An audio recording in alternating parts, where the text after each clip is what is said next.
My name is Mark Bainbridge. I'm the Director of Gold Stackers, a bullion dealer in Melbourne, Australia. My background is actually as a computer security person. I've got a master's degree in e-forensics and cryptography, all that sort of stuff. So you'd think I'd be, fairly well in the Bitcoin camp, but I've never actually owned a Bitcoin. There are various reasons for that, because I 100% support Bitcoin and what they're trying to do.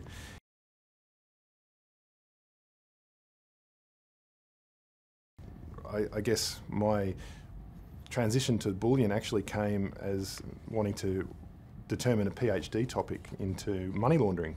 And I was looking at the various ways, various means through which you could potentially launder money. Obviously, at the time, Bitcoin wasn't really around, so I was concentrating on gold and silver as a possible mechanism. But what I actually found was that regular cash was, in fact, better suited to it. And that same is true now, is that regular cash is still a better form for money launderers than Bitcoins or gold and silver, because Bitcoin and gold and silver are generally traceable in one way or another. So what I wanted to, I guess, the next phase of that is that, in fact, Australian money is better than US money for money laundering because it's waterproof. You can tie it up in bags and hang it off the back of the boat. You can put it anywhere.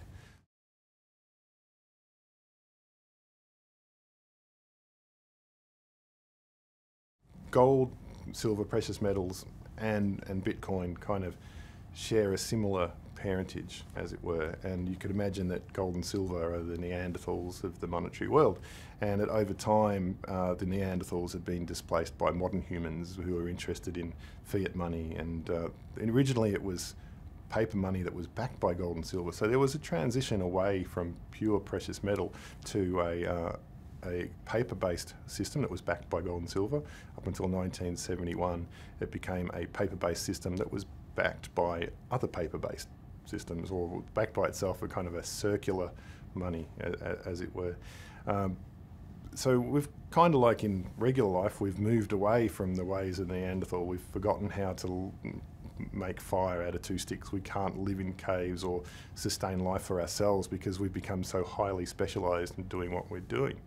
So maybe it's time for us to go back to the future, as it were, and relearn these old skills that are so valuable, but at the same time embrace modern technology and the benefits that this technology brings, and come up with a hybrid world, a hybrid financial system, and get rid of the bad elements that have become pervasive in our financial system. The good thing about, in terms of similarities, Bitcoin and gold are both limited in quantity, and they are constantly being rediscovered. Also, they're growing at a more or less consistent rate. In fact, when you look at the terminology that people use for Bitcoin, it comes from the gold world. You mine Bitcoins. It's all very similar. It comes from the same place. And the good thing about gold and silver is we grow our reserves of gold by roughly 1.5% per year, and our population as humans grows at 1.5% per year. So that means you end up with a stable currency supply. Now, if you've got a currency supply that's growing by $85 billion a month, which it was at one point earlier this year, it's not sustainable, and you end up with inflation. You end up with this 0% world that we're living in at the moment, where savers are non-existent.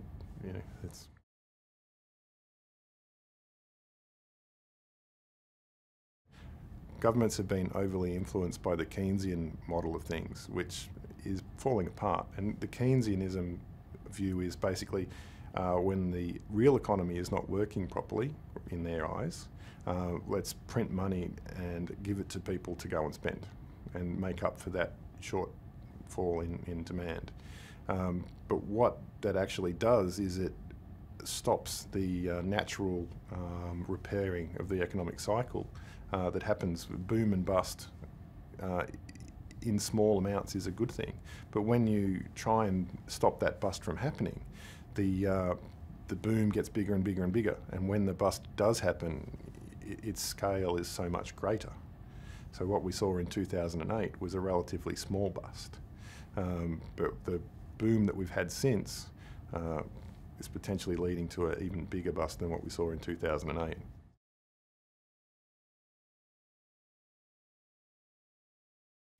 So that's always a question, is like, if governments really don't believe that gold and silver, particularly gold, are valuable, why do they keep it? You know, why do they feel that they have to prove their worth by how much gold they have? Why is Germany so keen on getting its gold back from the US government? Because it's worth something. It's, when all else fails, gold is there, and it will buy your stuff. So governments, particularly at the moment, you've got two governments who both have a agenda of keeping the price down. The US dollar, particularly, you can look at the price of gold as being a scorecard for the US dollar. So if the price of gold goes up, that means the US dollar is worth less. So the US government is looking there going, oh, how are we doing today? Well, the price of gold's gone up. Oh no, that's bad. So they've got a reason to keep it down. Now you've got the Chinese government, who are all into buying gold at the moment, and obviously they want to buy it at a cheaper price. So they also benefit from having it a cheaper price. At the moment, they've got $3 trillion of US money waiting to be spent. They don't want the US dollar to devalue before they spend it, so they're busy spending it on hard assets. Gold is one of those assets. They're also buying land, they're buying businesses, they're buying everything they can get their hands of, as long as it isn't US dollar denominated. So once that happens, all bets are off. But until then, you've got the Chinese government and you've got the US government. They both want the price of gold to stay down. So what do you think is going to happen? It'll stay down. But until that point where the Chinese government has spent all their US dollars, it's going to be messy.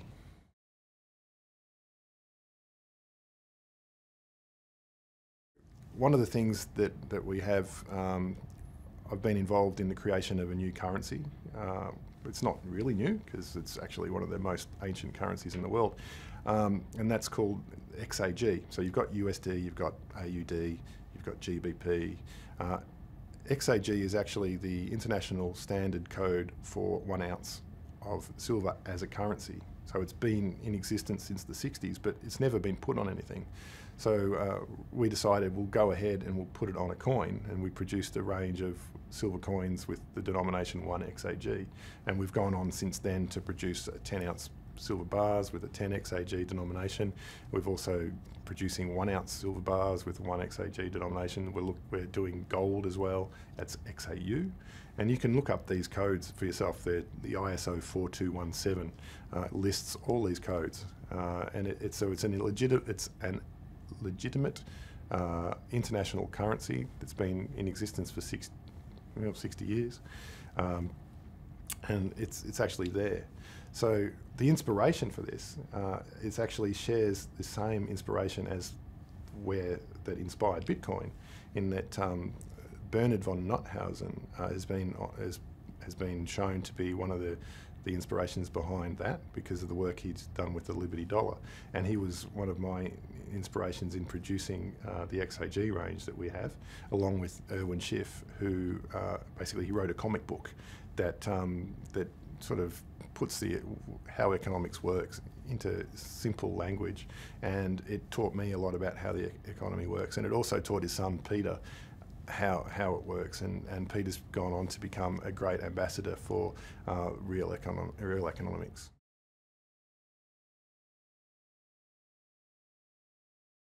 We mint it, yep. So we mint XAG coins or rounds or bars. We actually get them made in the UK, we get them made in Australia, we get them made in the US. Because it's truly international, you can make it anywhere. Anybody could mint a coin with 1 XAG on it. There's nothing stopping them. We can't copyright that. It's a free for all, and I think that's how it should be. You know, money should be free. It shouldn't be controlled by governments. It should be the right of the people to choose what they want as money, and if they want to choose to use Bitcoin, they should be able to choose to use it. If they want to choose to use cornflakes, they should be able to choose them. Obviously, you know, different items have better utility as money. Cornflakes wouldn't be very good, but you see where I'm coming from.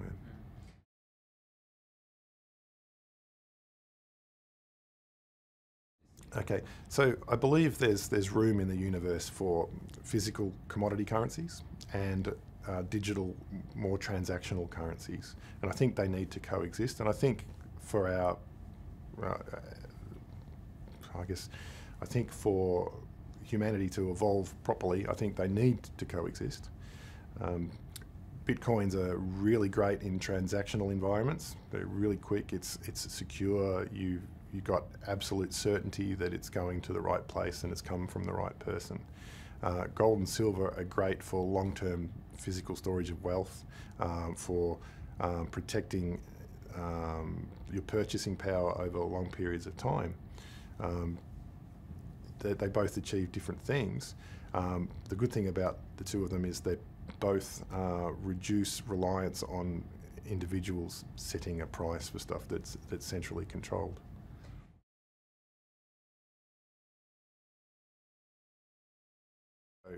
So in Australia in 1966 we moved from silver in our coins to copper nickel, basically valueless coinage. This is a 1966 50-cent piece. It was the last coin in regular circulation in Australia to contain silver. It contains 80% silver, which is roughly a third of an ounce. So in 1966 this was 50 cents. But when, nowadays at $22 an ounce, it's $8 roughly in silver alone. So you can see the purchasing power of this 50-cent piece has up 16 times, whereas the purchasing power of a regular 50-cent piece has stayed the same. So it's kind of obvious to anybody who actually looks at what happened to our coins that something's gone wrong. In 1910, Australia got their first, their own coins. Up until then, we were using British coins. Our first coins were 92.5% silver. So from 1910 all the way through to 1945, they remained at this sterling silver, and that's where the pound sterling phrase comes from. From 1946 to 1966, when this little baby came out, they were reduced to 50%. So they devalued the silver precious metal content of their money by half nearly.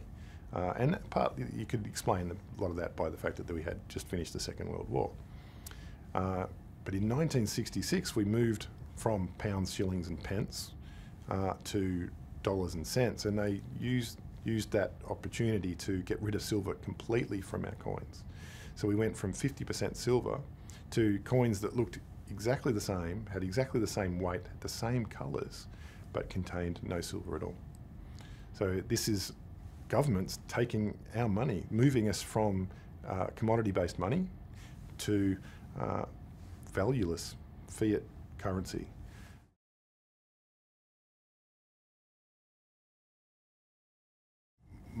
I mint coins. And it wasn't until after I'd been minting them for some time that I realised that in my ancestry, on both sides of my family, we have a long history of minting coins. My great-grandfather, many greats, on my father's side, was the Archbishop of York, and he was the mint master and produced silver coins under Henry VII and Henry VIII. And on my mother's side, he was the first person to mint coins in the US, in the state of Massachusetts. But in those times, the coins didn't have this sort of milled edge. They were flat, and what used to happen was, as coins were passing from people to people would cut little bits off. And in fact, in some of the taxation that the kings would do would actually be take, 1/8 of the coin off, or cut the Spanish real into 8 pieces, which is where you get the phrase pieces of 8. So back then you just weigh the coins. You weren't really worried about what was written on them. As long as you were sure of their silver content, you could buy whatever you want with them in whatever country you were in.